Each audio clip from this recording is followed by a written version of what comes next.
c'est un lieu historique où en fait on apprend la mer. Et donc moi ici en fait j'ai fait la plupart de mes études, puisque quand on faisait de l'océanographie, pas très loin d'ici, à Sorbonne Université, qui s'appelait à l'époque Université Pierre et Marie Curie, j'avais des cours dans le petit amphithéâtre en fait qui est juste à côté. Et j'ai eu la chance ici de rencontrer le commandant Cousteau quand il présentait son fameux film sur les fleuves et notamment sur le Danube. Et j'ai eu la chance de discuter avec lui et il a orienté à peu près ma carrière, c'est-à-dire que c'est grâce à lui que j'en suis là aujourd'hui.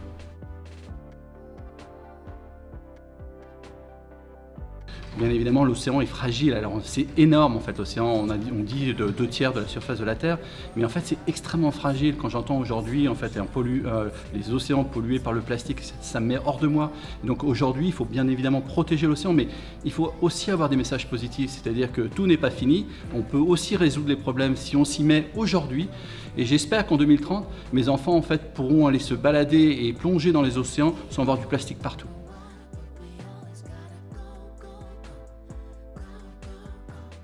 Je me suis intéressé très tôt en fait aux vers marins, aux organismes, aux invertébrés, notamment aux vers marins. Pourquoi les vers marins? Parce que les vers, il y en a à peu près partout. Alors dans la mer, mais il y en a dans les rivières, ce sont les sangsues. Il y en a dans la terre, ce sont les fameux vers de terre. Et je me suis intéressé en fait à la respiration de ces vers marins. Et c'était plus facile pour moi d'aller faire de la physiologie comparée en regardant un ver de terre, un ver marin. Comment est née cette découverte? Juste par une question basique. Comment ce ver, Arenicola marina, c'est des petites traces qu'on voit sur les plages de l'Atlantique entre la mer du Nord et Biarritz, était capable de respirer dans l'air et dans l'eau. À chaque fois que je disais ça en fait en famille, on me disait mais ça sert à rien. Et aujourd'hui, grâce à cette question de recherche fondamentale, on a fait des avancées majeures en médecine.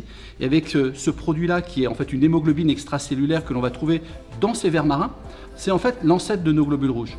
Cette molécule va être transfusée à tous les groupes sanguins. On répond avec cette découverte à un véritable problème de santé publique.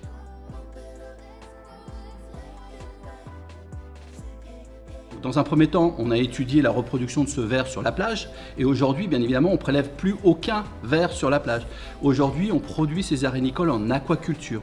On a mis en place une ferme aquacole qui est sur la presqu'île sur l'île de Noirmoutier. On est en capacité de produire 30 tonnes d'arénicoles à l'année. À partir de vers congelés que l'on prélève en fait dans notre ferme d'élevage, on va extraire cette molécule dans des conditions qu'on appelle pharmaceutiques, GMP, donc des produits qui correspondent en fait aux normes pharmaceutiques.